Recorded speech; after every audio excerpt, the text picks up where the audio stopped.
Welcome to the Driller Newscast, your update on the news, stories, and issues impacting the drilling and construction industry.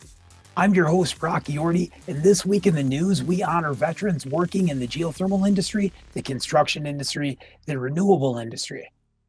I want to thank all of our great individuals here today, and also maybe no longer here today, that served our country to help fight against terror, support democracy, go in and alleviate stresses from natural disasters, to helping rebuild infrastructure. We thank you and we honor you.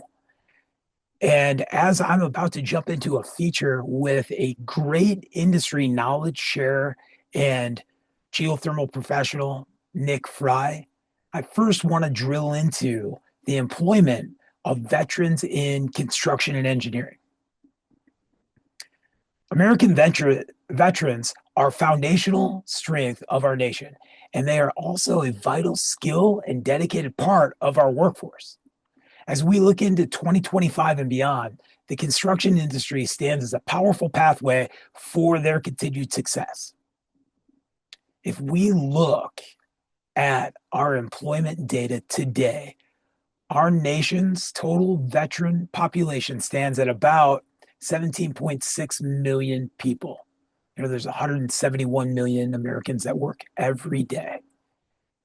This is a significant number of individuals at 17.6 million that are very talented to help us build a better future, a better sustainability.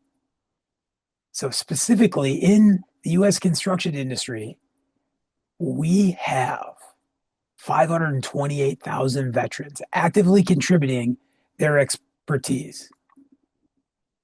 That is 6.4% of the entire construction workforce. As we look at a construction workforce of today, of 8.2 million,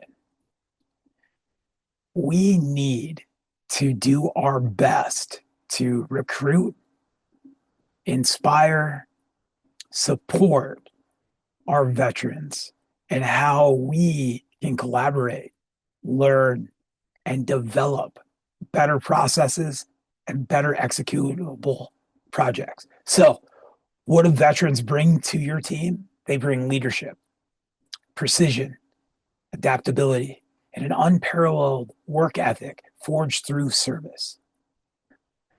The men and women I've worked with are problem solvers, they're team players, they're safety conscious because the stakes are so high, and they're ready to take on any challenge to adapt. My good friend, co-founder of the Geothermal Drillers Association, Robert Meyer, United States Marine, he can adapt and overcome any situation, always coming out with better ideas outside of the box, things that I just sometimes have to sit back and just revel in the insight. And those are the great things I've encountered. What I need you to consider is these great individuals ending their service to start their civilian career, they need support. They need wraparound services. There are plenty of things we need to think about because while the transition to civilian life can present challenges, particularly for those impacted by deployment with invisible wounds or visible, the construction sector can offer stability and purpose. We must also recognize the importance of mental health support. And I will lay this out, and we should say this more often, the 988 crisis line and how important it is for us to recognize, especially right now in America, those who need help. We can be a support line. We can be support for their families. We can be support to them. And 988 is a lifeline that is very crucial. Hiring veterans isn't just the right thing to do, it's strategic. It's an advantage for any construction business, any engineering firm, any geothermal professional raising the bar in energy or in geo exchange. We can get better insight, we can get better communication. And we're going to learn this today with a wonderful conversation with Nick Fry. These individuals are trained in project management, equipment operation, safety protocols, and complex problem solving skills. These are all transferable to a sustainable future. So let's jump into this great conversation. And I hope you enjoyed as much as I did getting to have a great time learning more from Nick Fry. I'm very excited to have a great industry knowledge share and just all around great individual and someone that, as I see at conferences and get chances to chat with, I consider an industry friend, Nick Fry. And as we're coming into it's Veterans Week and all of the great things that our country and veterans around the world have done. Um, Veterans in drilling, veterans in geothermal.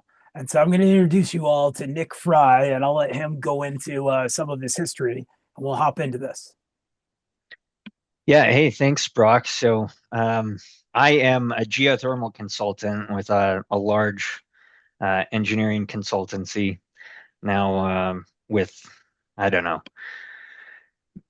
many years of experience in geothermal specifically, and I don't tend to stray too far from that. So I'm a geothermal designer. I deal with a lot of geothermal drillers out in the field, working on construction administration and making sure that projects progress in a fashion that's efficient for our clients on a day-to-day basis. But yes, before all that, I was also in the military. So I was Army enlisted, and I did, I don't know, a couple of tours, one in Iraq and one in Afghanistan for the military.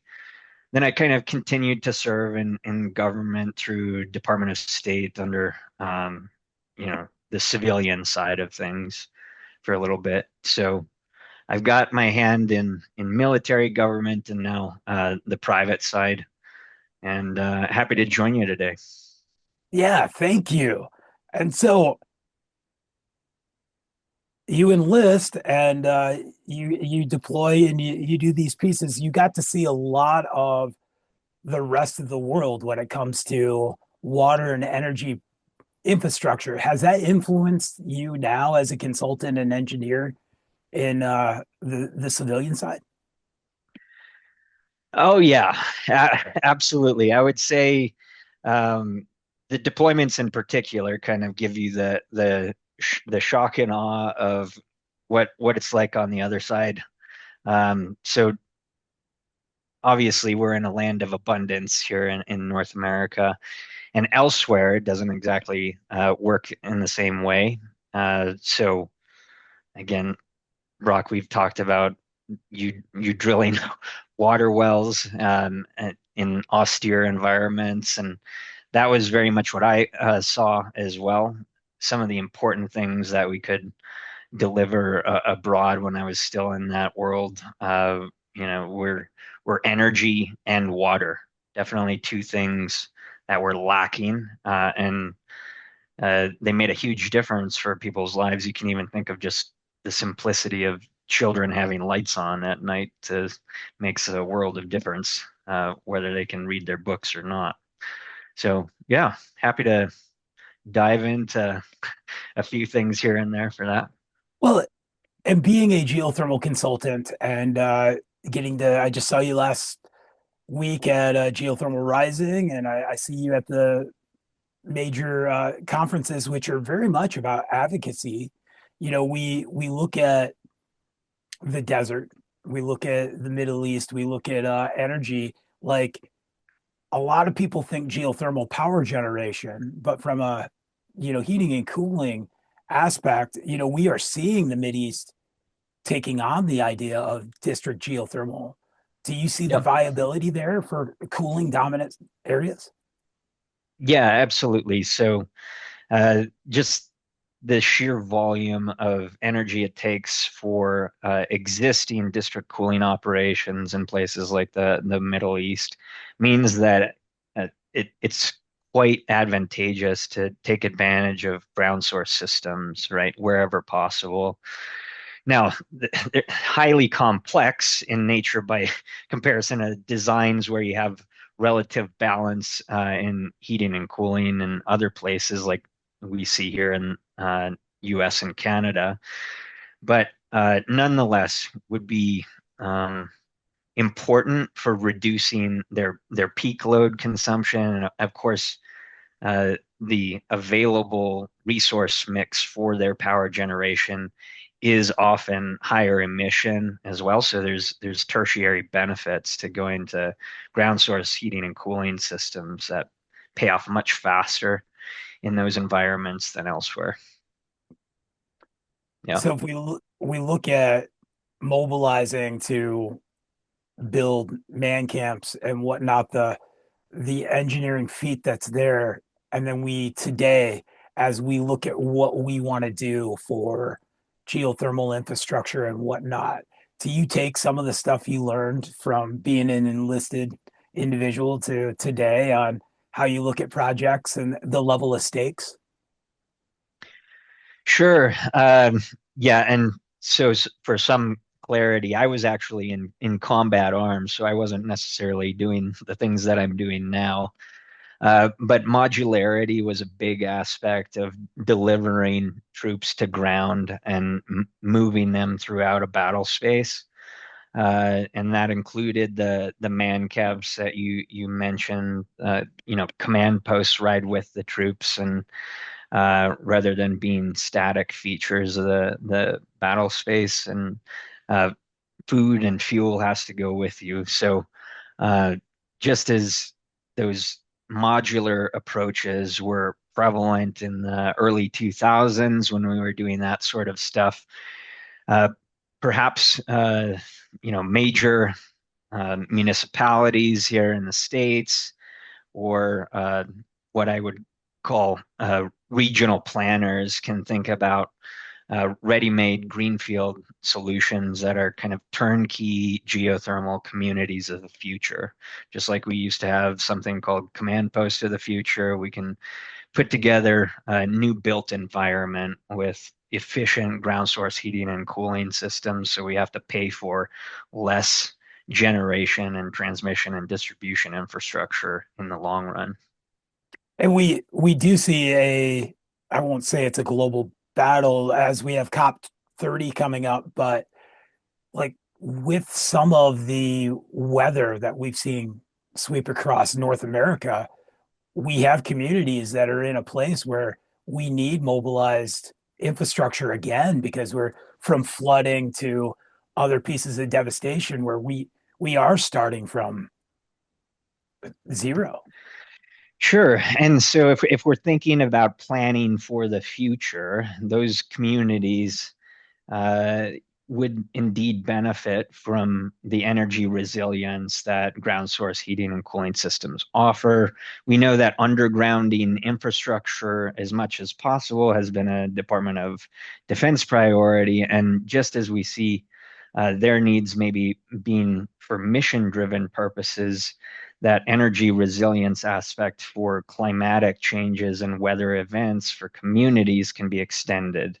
And geothermal heating and cooling certainly has a place in that future planning aspect. So it doesn't need to just exist in the DoD world. Geothermal is very much for everybody, whether it's for energy efficiency, for decarbonization.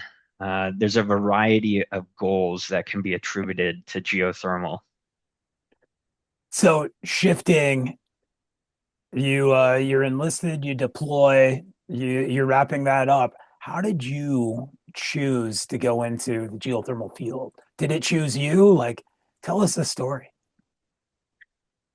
Yeah, let me hash that. I think what it did choose me, more or less. I wasn't too interested in becoming inherently a 24/7 desk jockey, and spending a great deal of my time in my youth out in the field was satisfying, and I wanted to kind of continue with those aspects. I Rolling back a little bit more, I started in family business. So I started on the contractor side. I was in an excavating business, and I oftentimes worked with drillers, and that was just one aspect of putting together any residential or commercial building project for us was coordination of the different trades. So I was very familiar with that space to begin with.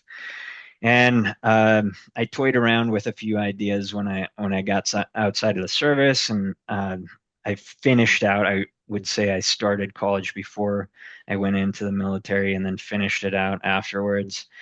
And I kicked around the ideas of what is it like? Is it water or energy that I want to go into? And I thought, wow, why not have both? So geothermal kind of naturally found its way to me, and now I it's easy for me to talk about water use efficiency and how we can, decarbonize our grid or make it more efficient, reduce the amount of generation that we need. And it was just kind of a natural progression, I would say, from where I started through what I saw in the military to where I thought, oh, this is probably a better space to be in, just because it is indeed the direction that we should go for so many reasons. You can kind of pick pick your favorite, and it doesn't have to be something that is divisive in so many ways. It's just it's common sense for the most part. It is common sense, and I had no idea about the excavation background because I believe one of our um, I guess risks that we see in the geothermal or water industry right now is how we deal with the subsurface. How, as we look at, it's really easy to just put that other type of heat pump on the side of a building or Yeah. whatnot. And there's nothing wrong with that if that's the applicable approach. But, you know, from your experience of excavation, working with drillers to, your background, um, how do you help folks overcome that risk of, there's a little uncertainty when we start drilling into the ground or digging into the ground from our engineered specifications. Yeah. So the geothermal people, right? You gotta I think they're very proximal to military folks in general. So every service person knows what their role is and their task is. But then, in at least in the U.S. military, everybody is also assigned with knowing why they're doing that task. So you have to know the purpose of why you're trying to get where you're going. And the same is true in geothermal land. So we deal with uncertainty, and we plan for those contingencies of how do we get task X done. You have to, I would say you have to understand the difference between the typical engineer that's doing an HVAC design, wants an assigned safety factor, and they're going to go into their project with certainty, and the expectation from the client is that you know how it's going to turn out in every instance. And then you look at the set of people willing to work on geothermal systems, and you know that the expectation is to expect the unexpected. And you have to kind of expect that education is at the forefront of how you interact with the clients.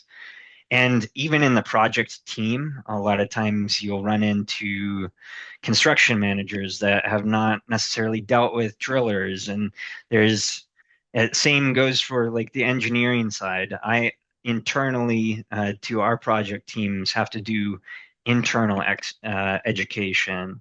Then I have to communicate to external stakeholders, whether it's the client or construction managers, Like this is why communication between the driller and the engineering team is important as we progress things. So that the geothermal people are very much so like the military people in being uncomfortable with that level of uncertainty and just understanding that you're going to get through it and eventually it is going to be that better performance and that greater efficiency that you expected and desire for your project. So what I'm hearing is the next conference we should get a bunch of multi-purpose shovel tools, take everybody out to the back of the conference and say, dig a hole and you'll you'll have How more fast can you appreciation. get to the drill? Yeah, the depth. Yeah, exactly. What's the most efficient way to handle your rocks? Yeah, exactly. Okay. So uh moving into geothermal and here as a veteran with lots of great individuals wrapping up their time in the U.S. military or in other militaries around the world. Any advice for them coming into this side of the industry? Well, I think after putting in time in service and getting to the level of staff sergeant, there's a certain attitude that you're expected to, a persona that you're expected to take on with troops under your supervision. And as you're advancing out of the service, come into it with an open mind, more or less, is where I'd start. Understand that uh, you want to be a sponge as much as possible. That's what benefited me the most was to ask a ton of questions, learn from people that have been doing this for years, if not decades, and you know, make your point known when you feel that you have something to offer, because your experience and leadership can be a real contributing factor. Uh, and I think one of the things that military can bring to engineering consultancy teams or drilling teams, drilling crews, is is the ability to identify strengths in people pretty quickly, particularly if you've had your time in leadership roles. So you're always trained to move this along as quickly as possible, but understanding that in geothermal, sometimes there's going to be people, and oftentimes there are going to be people that are just better than you at particular things, and you should empower them as often as you can to contribute and allow them to take on greater responsibility. And that delegation that you see may be familiar to military veterans that want success also in the civilian world. That is so just beautiful how you put that. I think about drilling projects here in the States or um, in many developed countries. And then I think about helping with drilling programs and stuff with deployments and like the stakes.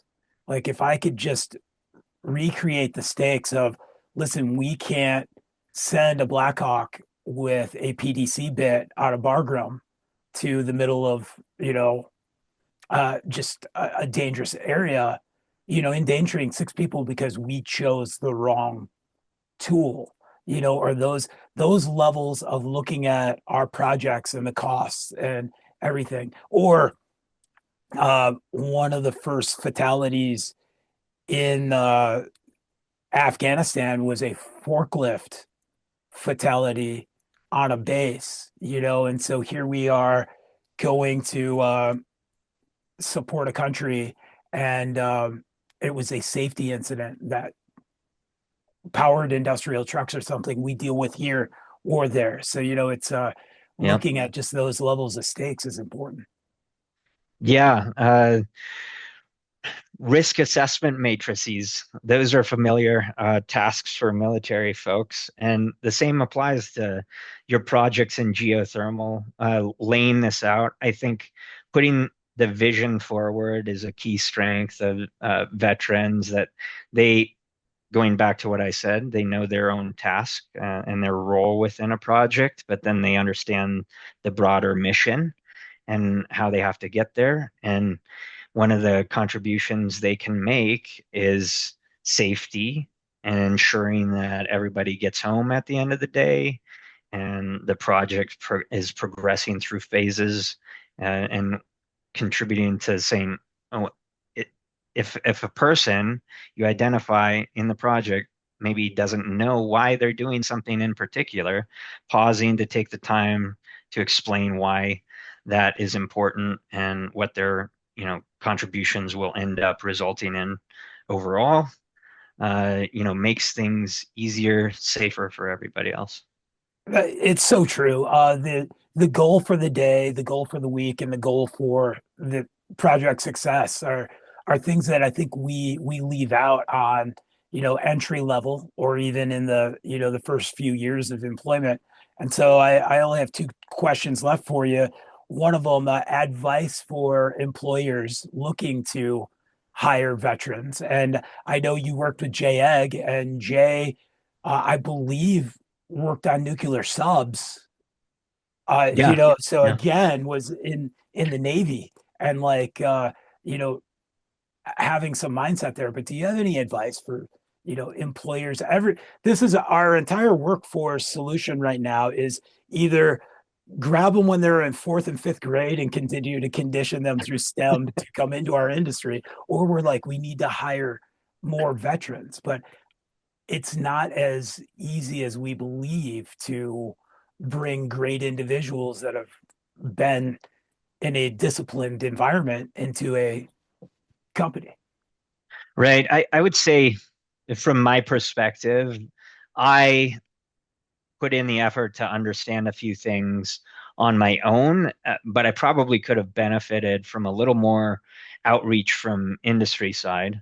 I didn't necessarily know these opportunities existed until I did the research myself.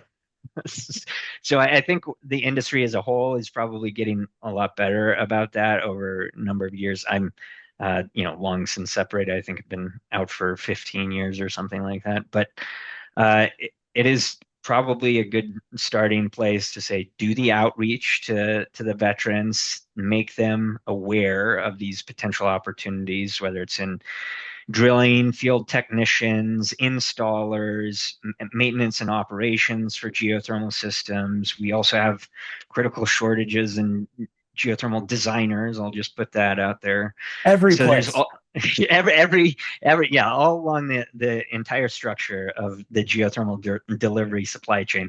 So there's all kinds of opportunities. We just need to make the veterans aware of that, and then being cognizant of their particular past is important, and how it can benefit the organization that you're trying to hire for is something else. Like, can can they be in charge? Like, what are they going to look like as a leader, or what's the expectation in production work? Are they going to be a heads down, penciling it out on the desk person? Are they going to be better as hands on and asking them what what their expectation is at the outset? Because you might need somebody to be a production laborer, but maybe that's not what their expectation is because they come from a different place and they're just trying to reintroduce themselves into that civilian world, which they may have some time, if not years, away from. Yeah. What That's an awesome insight. The fact that, you know, many individuals, go right from high school into this discipline and are now coming out for the first time and like, uh, I can wear whatever t-shirt I want today, like there is Yes. a whole Yeah. level of um I, Rob Meyer said it best one time where he goes, I think the industry needs to know right now that they're going to be great and productive, but this might not be their forever job because they're still looking to Figuring it out, right? have a choice. Yeah, yeah, yep, absolutely. So a great workforce to tap into, certainly. Potential leads for your own company's development. Uh, I think I agree with Rob there, though. If you want to keep and retain those employees, then come up with an action plan that kind of can move them slowly where you want them, rather than uh, giving them one expected role that they're going to fulfill forever. Yeah. Last question. This was not sent out to you.